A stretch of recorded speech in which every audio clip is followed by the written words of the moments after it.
Om Swastiastu. Assalamualaikum warahmatullahi wabarakatuh. Shalom, namo buddhaya, salam sejahtera bagi kita semua, salam harmoni. Halo, selamat siang rekan-rekan. Perkenalkan, nama saya Putu Ekayanti dengan NIM 19130810007, Prodi Kimia semester 5, Fakultas Matematika dan Ilmu Pengetahuan Alam, Undiksa. Di sini, pada kesempatan ini saya akan membahas mengenai LKM 3, yaitu biomembran. Langsung saja, pertanyaan yang pertama yaitu mengenai biomembran adalah suatu struktur yang sangat tipis yang biasanya dapat divisualisasikan hanya dengan mikroskop elektron. Jelaskan bagaimana cara kerja dari mikroskop elektron untuk memvisualisasikan biomembran. Cara kerja pada mikroskop elektron adalah menampilkan gambar berdasarkan deteksi elektron baru atau elektron sekunder, pantul yang muncul dari permukaan sampel ketika permukaan sampel dipindai dengan sinar elektron. Elektron sekunder atau elektron pantul yang terdeteksi selanjutnya diperkuat sinyalnya. Kemudian besar amplitudenya ditampilkan dalam gradasi gelap terang pada layar monitor CRT cathode ray tube. Di layar CRT, inilah gambar struktur objek yang sudah diperbesar bisa dilihat. Pertanyaan nomor 2 yaitu perhatikan gambar berikut. Jelaskan apa yang dimaksud dengan fluid mosaic model. Jadi membran plasma terdiri atas lipid bilayer yang berada dalam keadaan fluid dan dapat bergerak lateral dalam daerah membran struktur dinamis interaksi yang sementara atau semi permanen. Model mosaik cair membran sel menyatakan bahwa protein tersebar atau terdistribusi secara mosaik dan masing-masing terselip atau terbenam di fosfolipid bilayer. Molekul protein dan lemak itu tidak statis, melainkan senantiasa bergerak melintasi fosfolipid atau berada di bagian tepi sel. Molekul lemak sebagai benda cair yang di atasnya dan di dalamnya terdapat molekul protein yang berenang-renang. Itulah alasan mengapa disebut dengan membran mosaik cair. Pertanyaan berikutnya nomor 3, jelaskan konsep dari membran biologis setelah berkembang dengan berkembangnya dan digunakannya metode kimia dan morfologi. Membran biologis atau membran sel adalah membran permeabel selektif yang memisahkan sel dari lingkungan luar atau menciptakan kompartemen intraseluler. Membran biologis dalam bentuk membran sel eukariotik terdiri dari lapisan ganda fosfolipid dengan protein integral dan perifer yang tertanam yang digunakan dalam komunikasi dan transportasi bahan kimia dan ion. Sebagian besar lipid dalam membran sel menyediakan matriks cairan untuk protein berputar dan berdifusi lateral untuk fungsi fisiologis. Protein disesuaikan dengan lingkungan fluiditas membran yang tinggi dari lapisan ganda lipid dengan adanya cangkang lipid anular yang terdiri dari molekul lipid yang terikat erat ke permukaan protein membran integral. Membran sel berbeda dengan jaringan isolasi yang dibentuk oleh lapisan sel, seperti membran mukosa, membran basal, dan membran serosa. Berikutnya pertanyaan nomor 4 yaitu fosforilasi oksidatif adalah suatu lintasan metabolisme dengan penggunaan energi yang dilepaskan oleh oksidasi nutrien untuk menghasilkan ATP. Jelaskan mekanisme berikut untuk menghasilkan ATP. Baik, dapat dilihat pada slide. Awal lintasan dimulai dari elektron yang dihasilkan oleh siklus asam sitrat yang ditransfer ke senyawa. Yang pertama, NAD+ yang berada di dalam matriks mitokondria. Setelah menerima elektron, NAD+ akan bereaksi menjadi NADH dan ion H+. Kemudian mendonorkan elektronnya ke rantai transfer elektron kompleks 1. Berikutnya, untuk FAD yang berada di dalam rantai transfer elektron kompleks 2, FAD akan menerima 2 elektron, kemudian bereaksi menjadi FADH2 melalui reaksi redoks. Alur elektron melalui rantai transfer elektron adalah proses eksergonik, yakni melepaskan energi. Sintesis ATP adalah proses anorganik, yakni memerlukan energi. Baik rantai transfer elektron dan ATP sintase terdapat pada membran dan energi ditransfer dari rantai transfer elektron ke ATP sintase melalui pergerakan proton melewati membran ini.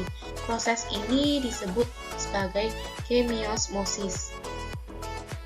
Pertanyaan nomor 5 yaitu mengenai apa yang dimaksud dengan teori kemiosmotik. Teori ini mengutarakan transduksi energi seluler yang dilepaskan dari reaksi oksidasi pada substrat pendonor elektron, baik pada respirasi aerobik maupun anaerobik. Perlahan akan disimpan dalam bentuk beda potensial protonik sepanjang garis tepi membran tempat terjadinya reaksi tersebut, yang kemudian dapat digunakan oleh ATP sintase untuk menginduksi reaksi fosforilasi terhadap molekul adenosina difosfat dengan molekul PI. Pertanyaan berikutnya yaitu mengenai penjelasan apa yang dimaksud dengan pergerakan proton menciptakan gradien elektrokimiawi di sepanjang membran. Pergerakan proton yang mirip dengan sirkuit listrik menciptakan gradien elektrokimiawi yang disebut juga gaya gerak proton. Gaya gerak proton adalah variasi spesial dari potensial elektrik dan potensial kimiawi yang dipisahkan oleh sebuah membran sel. Gaya gerak proton, aktivitas elektrik dan kimiawi menurut rumus yang diturunkan oleh Peter Dennis Mitchell pada teori kemiosmotik adalah delta P sama dengan delta C min Sep. Pertanyaan nomor 7 yaitu mengenai penjelasan jenis reaksi yang terjadi pada struktur molekul di bawah ini. Nah, jadi molekul yang ada pada gambar merupakan molekul pemindahan elektron dan proton. Proses transfer elektron dalam proses fosforilasi oksidatif menggunakan molekul yang larut dan terikat pada molekul transfer. Pada mitokondria, elektron ditransfer dalam ruang antarmembran menggunakan protein transfer elektron sitokrom C yang larut dalam air. Ia hanya mengangkut elektron, dan elektron ini ditransfer menggunakan reduksi dan oksidasi atom besi yang terikat pada protein pada gugus strukturnya. Sitokrom C juga ditemukan pada beberapa bakteri, di mana ia berlokasi di dalam ruang periplasma. Dalam membran mitokondria, koenzim Ki10 pembawa elektron yang larut dalam lipid membawa baik elektron maupun proton menggunakan siklus redoks. Molekul benzoquinone yang kecil ini sangat hidrofobik, sehingga ia akan berdifusi dengan bebas ke dalam membran.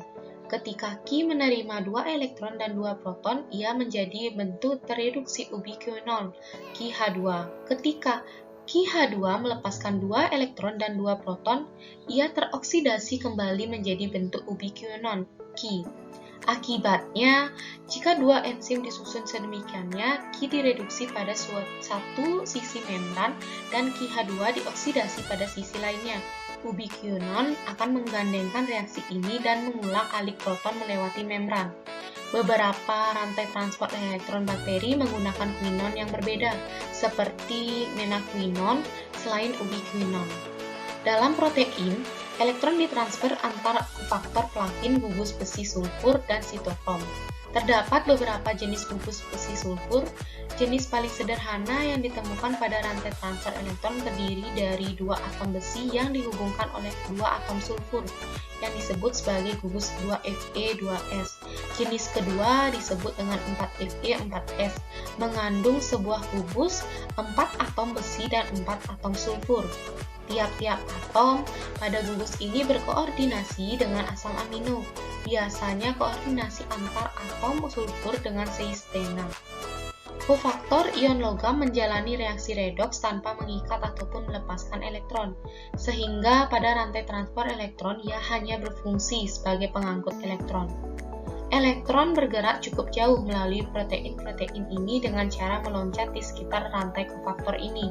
Hal ini terjadi melalui penerongan kuantum yang terjadi dengan cepat pada jarak yang lebih kecil daripada 1,4 dikali dengan 10 pangkat minus 9 meter.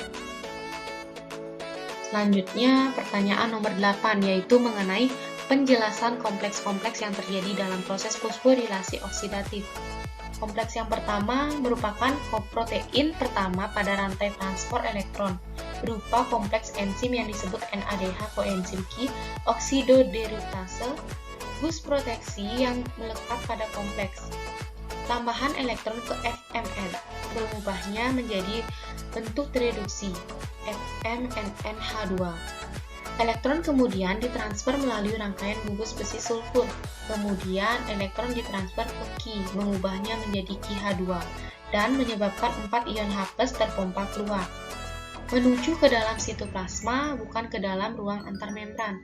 oleh karena kompleks 1 terikat oleh 3 lapisan membran mitokondria.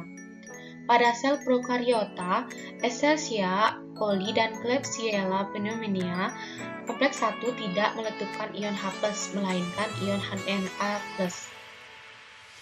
Untuk kompleks yang kedua, merupakan kompleks enzim yang disebut succinat quinone oksidorreduktase, adalah titik masuk kedua pada rantai transport elektron yang terdiri dari kompleks enzim succinat dehidrogenase aerobik dan fumarat reduktase anaerobik. Kompleks 2 adalah satu-satunya kompleks enzim yang merupakan bagian dari kedua lintasan metabolisme, siklus asam sitrat maupun respirasi seluler pada rantai transport elektron, dan terdiri dari 4 subunit protein dan menggantung sebuah kofaktor flavin adenina di nukleotida yang terikat pada enzim, gugus besi sulfur, dan sebuah gugus hem yang tidak berpartisipasi pada transfer elektron ke koenzim Q. Namun, dipercayai penting dalam penurunan produksi spesies oksigen reaktif. Enzim ini mereduksi fumarat menjadi suksinat dan mengoksidasi hidroquinon. Karena reaksi ini melepaskan energi lebih sedikit daripada oksidasi NADH. Kompleks 2 tidak mentransfer proton melewati membran dan tidak berkontribusi terhadap gradien proton. Untuk kompleks yang ketiga, dikenal sebagai kompleks enzim UCCR yang memiliki 11 berkas genetik UQCR. Pada mamalia, enzim ini berupa dimer. Dengan tiap kompleks, subunit mengandung 11 subunit protein, 1 gugus besi sulfur, 2 Fe2S, dan 3 sitokrom yang terdiri dari 1 sitokrom C1 dan 2 sitokrom D. Sitokrom adalah sejenis protein pentransfer elektron yang mengandung paling tidak 1 gugus hem. Atom besi dalam gugus hem kompleks 3 berubah dari bentuk tereduksi Fe+2 menjadi bentuk teroksidasi Fe+3 secara bergantian sewaktu elektron ditransfer melalui protein ini. Kompleks 4 merupakan protein terakhir pada rantai transfer elektron yang dikenal sebagai kompleks enzim COX.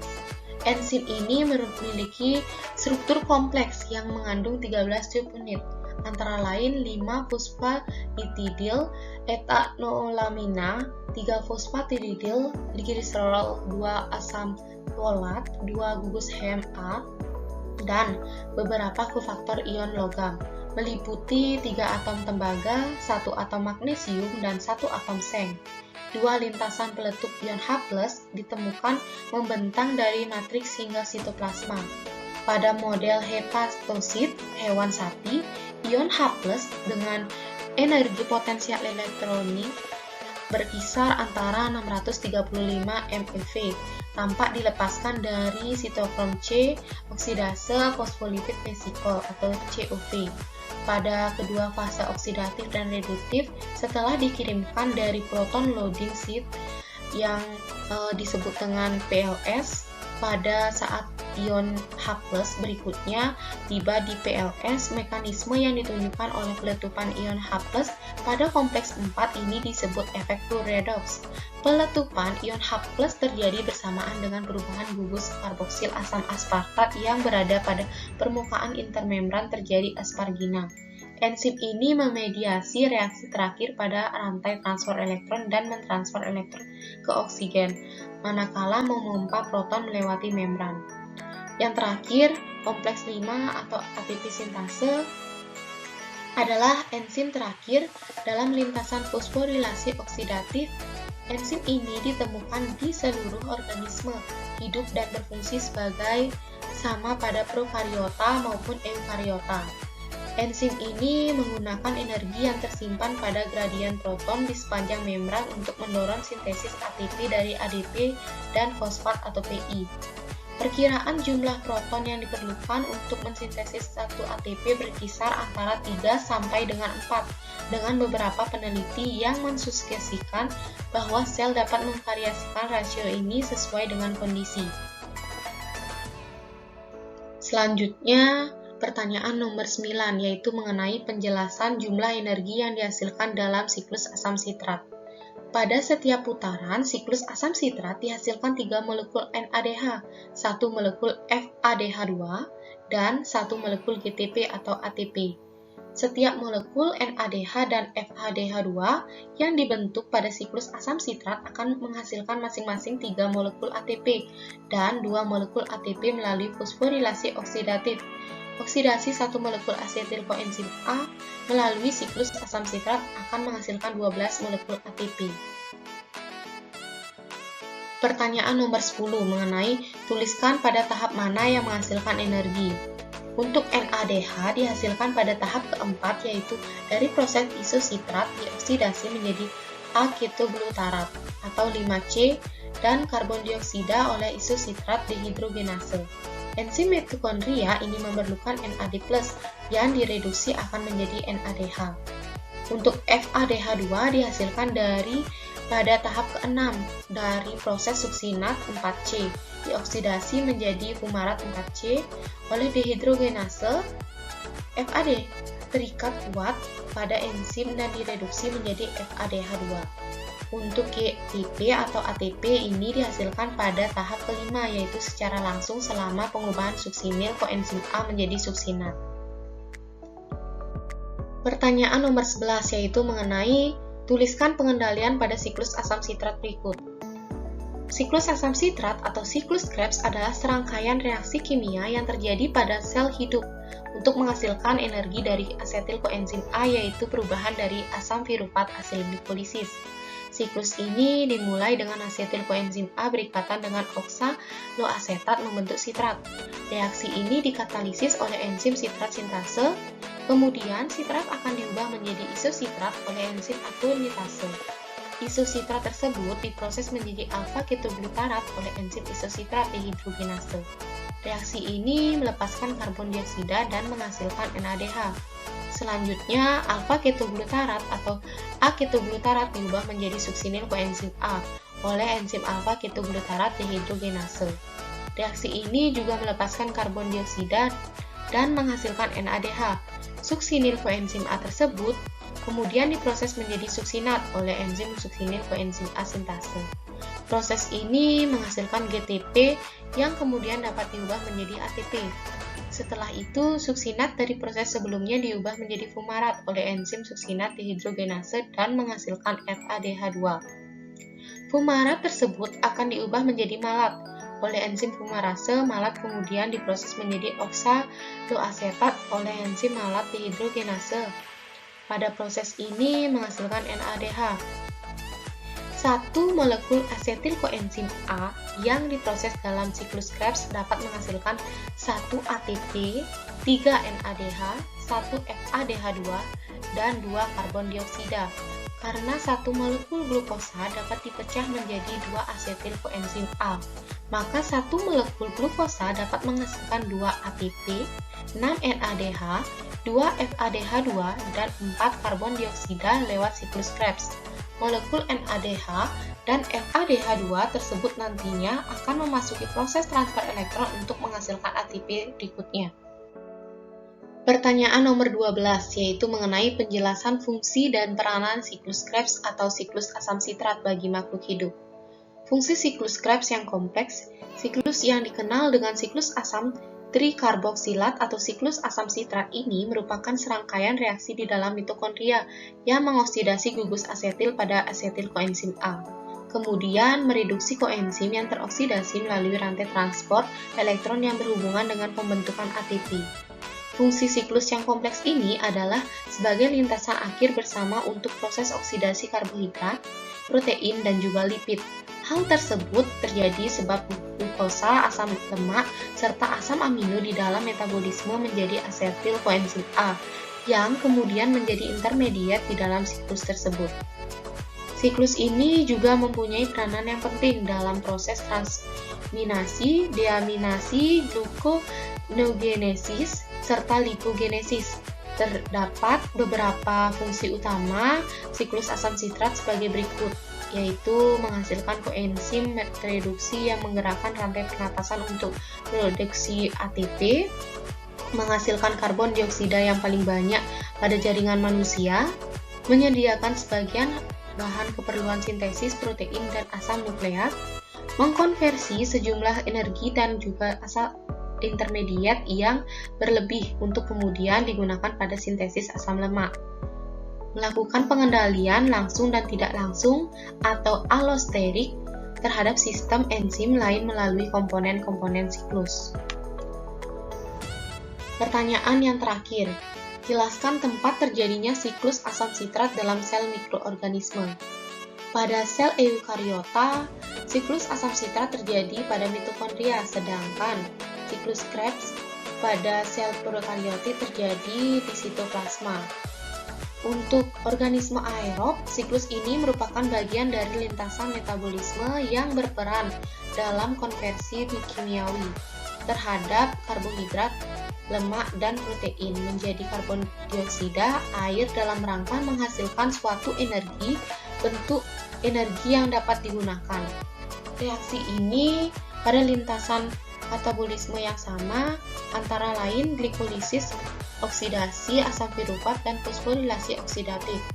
Siklus Krebs atau asam sitrat pada bakteri, siklus Krebs ini terbalik, juga dikenal sebagai dengan sebutan siklus asam trikarboksilat terbalik.